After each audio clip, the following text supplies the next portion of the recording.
నమస్తే మిత్రులారా, ఈరోజు మీకు ప్రముఖ కవయిత్రి కవితా కుందుర్తి రాసిన జస్ట్ ఏ హౌస్ వైఫ్ కవితా సంకలనాన్ని మీ ముందుకు తీసుకొచ్చాను. ఇందులో మొదటి కవిత ఇట్లు నీ కవిత. నిద్రపట్టని రాత్రులలో ముచ్చట్ల వెన్నెల పంచిన చందమామవి నువ్వు, నీ పక్కనే ఒత్తిగిల్లిన నక్షత్రాన్ని నేను. నీ చిటికన వేలు నా నిలువెత్తు ధైర్యం, పనిలో రోజంతా అలసి తలుపు తట్టే నీ చిరునవ్వు కాలచక్రాన్ని ఆపే మంత్రం. నీతో కలిసి తిన్న అన్నం ముద్దల రుచి ఇప్పటికీ కడుపు నింపుతూనే ఉంది.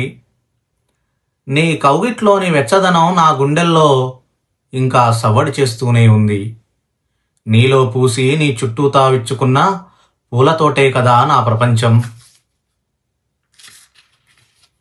నా మొదటి అడుగు, నా మొదటి పలుకు, నే వేసిన తొలి ప్రశ్న, నే చూసిన మొదటి సినిమా, నా తొలి ప్రేమ, నా ఆదిమ ఆలోచన.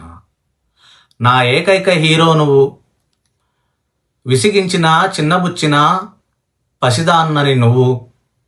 నీ ప్రేమ ఎక్కడికి పోతుందనే ధీమాతో నేను, రెక్కలు కత్తిరించమని హెచ్చరించిన లోకాన్ని చూసి బల్లున వెలిగే నీ నవ్వు నా చుట్టూ మొలిసే పంజరాల్ని ఎప్పటికీ బద్దలు కొడుతుంది. నువ్వెప్పుడూ నాకేమీ నేర్పాలనుకోలేదు, మన్నించడం మాత్రం తెలుసుకోమన్నావు. నీ ఆశల భారం నాపై మోపలేదు. నువ్వు గీయలేదు గాని నేనెన్నో గీతలు దాటాను. ఎందుకు నన్నొక్కసారి తిట్టలేదు? ఇద్దరు ఆడపిల్లల తల్లినయ్యాక తండ్రి మనసు తెలిసి వస్తుంది.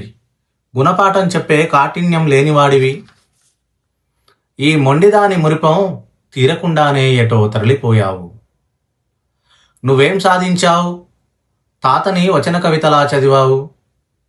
కవుల అరచేతుల్లో నీ ఆశయాల్ని వెలిగించుకున్నావు. నీకు మీ నాన్నలానే మాకు మా నాన్న కదా.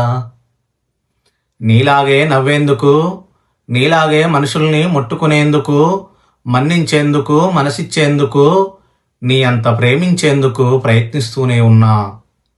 ఒంటరితనం మనిషిదనుకుంటాం కానీ జ్ఞాపకాలతో గుచ్చే కాలానిది. పోయినోళ్ళు ఉత్తినే పోరు, క్షణక్షణము లోపల హోరెత్తిపోతారు. పోయినోళ్ళు ఉత్తినే పోరు, క్షణక్షణము లోపల హోరెత్తిపోతారు. రెప్పవాల్చని గొత్తులుగా మనలోనే వెలుగుతుంటారు నాన్న కోసం. ఇలాంటి మరిన్ని కవితల కోసం please do subscribe our Oma talks. Thank you.